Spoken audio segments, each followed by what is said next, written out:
Bismillahirrahmanirrahim. Assalamualaikum warahmatullahi wabarakatuh. Mari sama-sama kita awali pertemuan kali ini dengan baca basmalah. Bismillahirrahmanirrahim. Rabbi shrah li sadri wa yassir li amri wahlul 'uqdatam min lisani yafqahu qawli.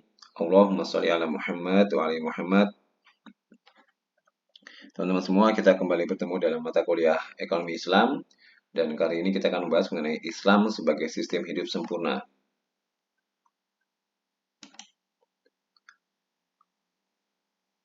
Kita akan membahas prinsip dasar ekonomi Islam, pentingnya mempelajari ekonomi Islam, istilah ekonomi Islam, dan karakteristik ekonomi Islam. Nah, teman-teman semua, sebagai kita ketahui bahwa Islam adalah sebagai sistem hidup yang sempurna atau Islam sebagai rahmatan lil alamin. Ya.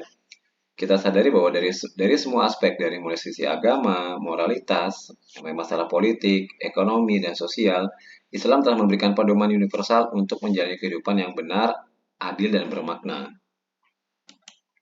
Nah, dalam hal ini adalah bagaimana prinsip dasar ekonomi Islam ini sesuai dengan syariah. Menurut Abdul Manan bahwa landasan ekonomi Islam didasarkan pada 3 konsep fundamental. Pertama adalah keimanan kepada Allah, kedua adalah kepemimpinan, dan ketiga adalah keadilan. Keimanan pada Allah, salah satu pilar utama agama Islam adalah iman kepada Allah. Ya, ini salah satu rukun iman juga ya. Iman pertama kita adalah iman kepada Allah. Nah, konsep dasar ini termasuk keyakinan akan keesaan Allah Subhanahu wa taala. Ya, dalam hal ini ada berarti tauhid, keyakinan kita kepada Allah yang esa, meyakini sifat-sifatnya dan perannya dalam menciptakan dan mengatur alam semesta. Inti dari iman seorang muslim adalah pemahaman yang mendalam tentang keesaan Allah. Sehingga prinsip dari ekonomi Islam adalah atas dasar kita beriman pada Allah Subhanahu wa taala, artinya kita mempercayai adanya Allah, kita mempercayai perintah-perintah dari Allah, kita turuti perintah dari Allah, ya salah satunya dalam kehidupan berekonomian yang sudah diatur oleh Allah Subhanahu wa taala melalui Al-Qur'an dan hadis.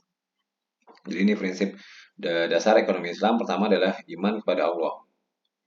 Dengan iman ini kita berarti mentauhidkan Allah dan ya kita menuruti apa yang diperintahkan oleh Allah Subhanahu wa taala. Selanjutnya adalah prinsip dasar adalah dari kepemimpinan. Salah satu prinsip penting yang mendasari kepemimpinan Islam adalah konsep amanah, yang berarti percaya atau tanggung jawab.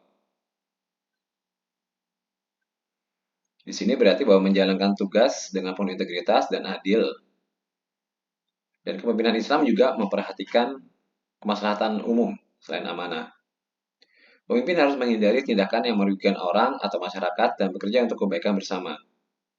Di dalam konsep ini menekankan betapa pentingnya mendengarkan pendapat rakyat dan memastikan bahwa semua orang mendapatkan manfaat dari kebijakan dan tindakan yang diambil. Keadilan juga harus menjadi dasar kepemimpinan dalam Islam, di mana dalam hal ini prinsip utama adalah keadilan dan para pemimpin harus menjalankan tugas dengan adil tanpa memihak atau mendiskriminasi. Di hadapan hukum, setiap orang harus diperlakukan dengan adil dan setara tanpa memandang agama, etnisitas, atau status sosial mereka. Nah, prinsip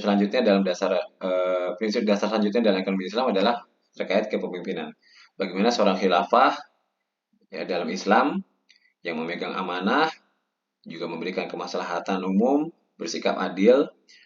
Nah, ketika menerapkan prinsip-prinsip itu, termasuk di dalam kehidupan bernegaranya, yaitu menerapkan prinsip ekonomi syariah, sehingga nantinya akan mendapatkan keberkahan dari Allah Subhanahu wa taala. Ya, dan akan menciptakan masyarakat yang adil, ya, tanpa memandang perbedaan agama, etnisitas, atau status sosial mereka. Nah, disinilah pemimpin menerapkan pola kepemimpinannya dan juga menerapkan sistem ekonomi berdasarkan syariah. Selanjutnya adalah adil. Nah, salah satu aspek penting dari Islam adalah keadilan ekonomi. Nah, jadi dalam ekonomi Islam itu menerapkan sistem ekonomi yang adil. Konsep ekonomi Islam didasarkan pada prinsip-prinsip keadilan, solidaritas sosial, dan pembagian yang adil. Contoh-contohnya adalah adanya zakat. Itu kewajiban memberikan sebagian kekayaan kepada mereka yang kurang beruntung untuk menghindari disparitas ekonomi dan membantu mereka yang kurang beruntung. Lalu jelas ada pemisahan antara haram dan halal.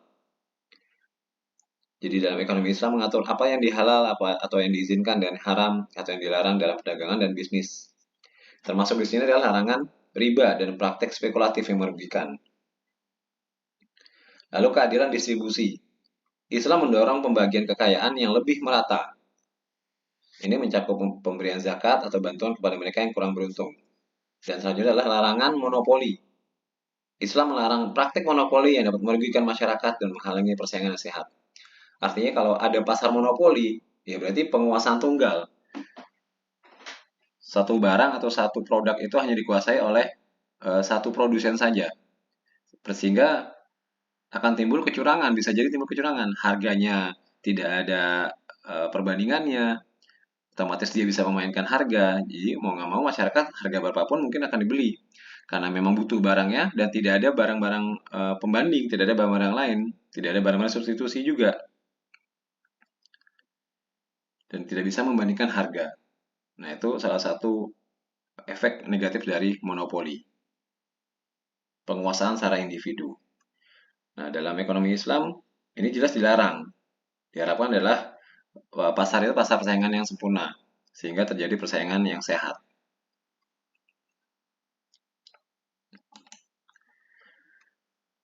Nah, kalau digambarkan bahwa dalam sistem hidup komprehensif, itu terkait ada akidah, ada ubudiyah, ada muamalah, ada muasyarah, dan ada akhlak. Nah, sistem ekonomi ini termasuk bagian dari muamalah, ya, hubungan manusia dengan manusia, hablum minan nas, ya. Nah, kita tahu kalau terkait muamalah dalam Islam, prinsipnya adalah semuanya boleh dilakukan, kecuali ada dalil yang melarangnya, ya. Itu prinsip muamalah dalam sistem Islam. Nah, ekonomi masuk dalam muamalah, sehingga di sini mengatur semua hal terkait perekonomian, terkait kepemilikan, ini diatur, produksi diatur, konsumsi juga diatur, transaksi diatur, dan distribusi juga diatur. Prinsipnya kembali lagi terkait masalah muamalah, semua hal ini, kepemilikan, produksi, konsumsi, transaksi, dan distribusi, semua boleh dilakukan, semua boleh dijalankan, boleh dilaksanakan. Sampai ada dalil-dalil yang jelas melarangnya. Baru itu kita hindari. Selama tidak ada larangannya, kita boleh melaksanakan itu dalam perekonomian Islam.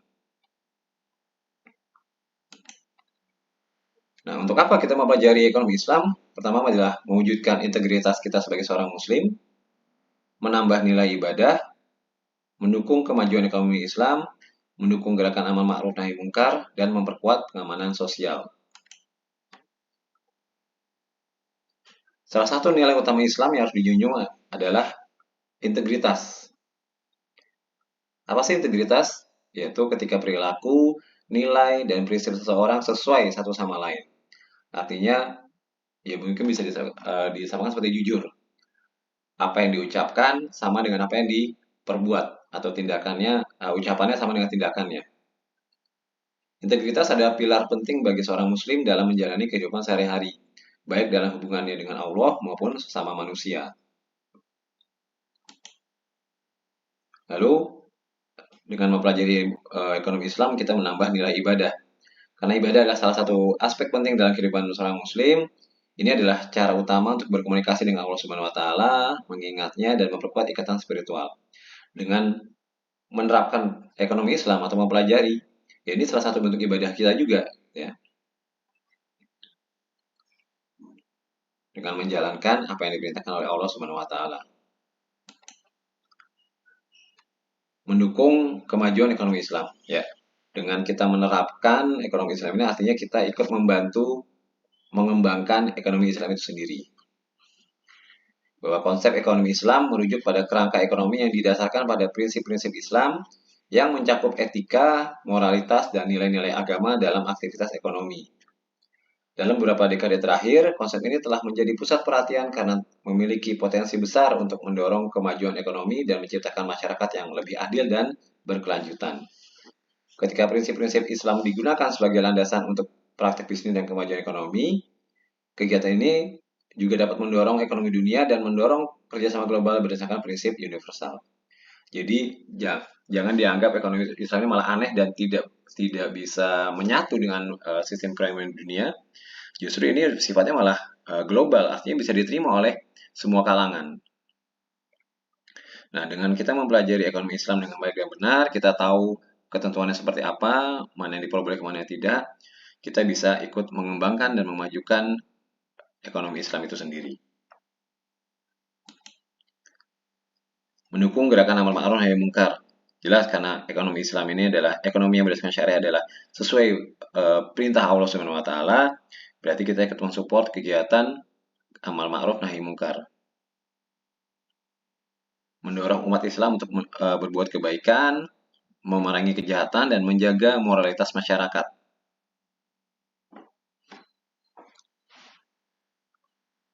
Kita tidak melihat latar belakang agama, tapi kita hanya mensupport untuk sama-sama berbuat baik. Dan kita bisa menjadi agen perubahan dan membantu mengubah dunia secara keseluruhan dengan menerapkan prinsip-prinsip syariah ini.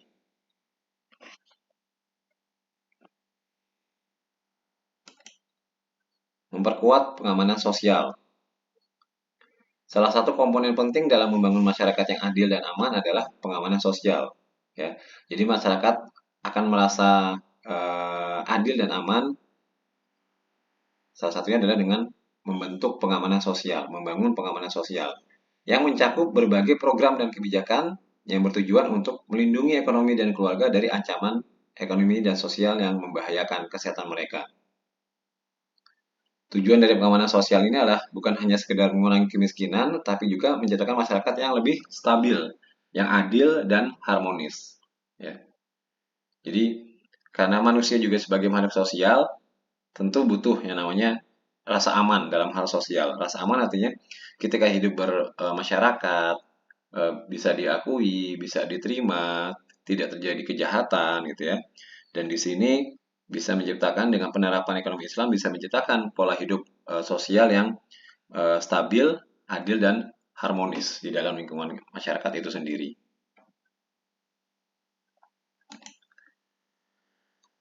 Nah, karakteristik ekonomi Islam itu pertama bersumber dari ilahiyah. Jelas ya, sumbernya dari ilahiyah. Lalu karakteristiknya adalah ekonomi Islam itu adalah ekonomi pertengahan dan berimbang. Ekonomi Islam ini merupakan ekonomi yang berkecukupan dan berkeadilan, dan ekonomi Islam merupakan ekonomi pertumbuhan dan keberkahan.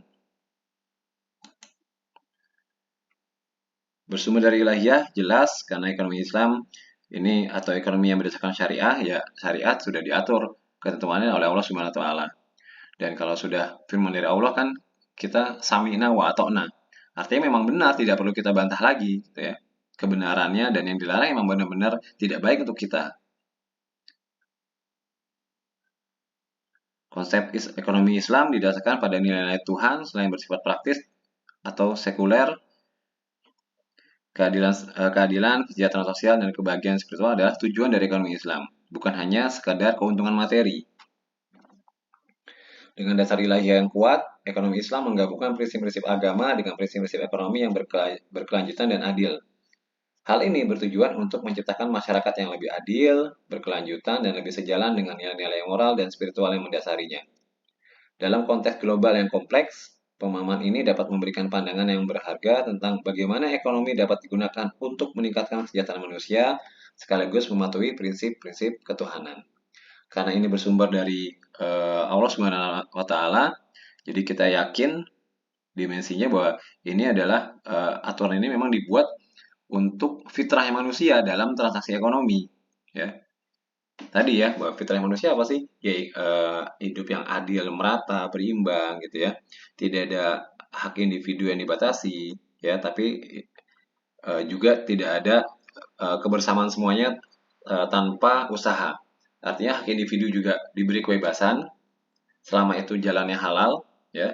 Dan selain itu juga dari hak individu ini diingatkan juga bahwa ada sebagian menjadi hak orang lain untuk kebersamaan melalui apa tadi? Zakat, ya. Sehingga diharapkan tercipta juga keadilan dan kemerataan dalam kehidupan sosial, dalam kehidupan bermasyarakat. Nah, ini karakteristik ekonomi Islam. Lalu, kenapa ekonomi Islam adalah ekonomi pertengahan dan berimbang? karena didasarkan pada prinsip agama Islam seperti keadilan sosial, kepemilikan bersama, dan moralitas dalam bisnis. Ekonomi Islam adalah paradigma ekonomi yang bertujuan untuk membangun sistem ekonomi yang adil, berkelanjutan, dan berimbang. Ya, dengan ekonomi pertengahan yang berimbang karena bisa menyeimbangkan nih antara yang kalau kita kenal sistem ekonomi liberal dengan sistem ekonomi sosialis. Karena prinsip dalam ekonomi Islam memperhatikan keadilan sosial, juga memperhatikan kepemilikan bersama gitu ya, dan juga moralitas dalam bisnis atau etika dalam bisnis. Sehingga ini bisa menyeimbangkan dan tujuannya adalah untuk membangun sistem ekonomi yang adil, berkelanjutan, dan berimbang. Ekonomi Islam merupakan ekonomi yang berkecukupan dan berkeadilan. Di sini adalah upaya untuk menciptakan ekonomi berkecukupan dan berkeadilan bagi seluruh masyarakat. Ini adalah elemen penting dari ekonomi Islam. Di mana ekonomi Islam bisa memberikan perspektif yang menyeluruh dan berkelanjutan tentang bagaimana masyarakat dapat mencapai keadilan ekonomi sambil mempertahankan keseimbangan antara kebutuhan individu dan kepentingan kolektif. Dengan memasukkan prinsip-prinsip ini, kita dapat menciptakan masyarakat yang lebih berkecukupan dan keadilan, di mana setiap orang memiliki kesempatan yang sama untuk berkembang dan berkontribusi pada kemajuan bersama.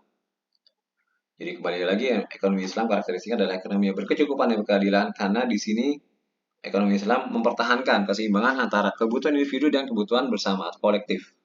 Ya. Kebutuhan individunya juga diizinkan, tapi juga ingat di situ ada untuk kebutuhan kolektif juga melalui zakat tadi misalkan. Sehingga ini akan tercipta masyarakat yang berkecukupan dan berkeadilan, ya, dan bisa berkembang dan berkontribusi untuk kemajuan bersama. Ya. Ini kenapa ekonomi Islam disebut ekonomi yang berkecukupan dan berkeadilan. Ekonomi pertumbuhan dan keberkahan. Dengan menerapkan ekonomi Islam ini akan mulai ada pertumbuhan ekonomi. Kalau kita lihat di slide sebelumnya, dengan menerapkan ekonomi Islam ini artinya masyarakat semakin tumbuh dan berkembang. Kenapa? Karena terciptanya keadilan sosial, terciptanya kemerataan. Nah, dengan ada perkembangan ekonomi ini juga pertumbuhan manusia yang di dalam kehidupan sosial, otomatis juga akan timbul keberkahan. Kenapa? Karena kita menerapkan ekonomi sesuai syariat. Sehingga ekonomi Islam di sini dianggap sebagai pendekatan yang komprehensif dan holistik terhadap ekonomi yang tidak hanya berfokus pada pertumbuhan ekonomi, tapi juga pada pencapaian keberkahan dalam kehidupan individu dan masyarakat. Dengan mengadopsi prinsip-prinsip moral dan nilai-nilai Islam, tujuan ekonomi Islam adalah untuk menciptakan keseimbangan antara aspek ekonomi, sosial, dan lingkungan demi kesejahteraan dan keberlanjutan yang berkah bagi semua orang.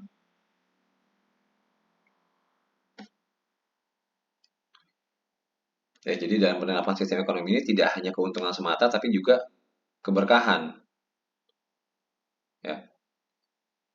Di mana dalam sistem keuangannya atau di sistem perbankan di sini berfokus pada pembiayaan berdasarkan prinsip keuntungan bersama, ya, bukan berdasarkan bunga.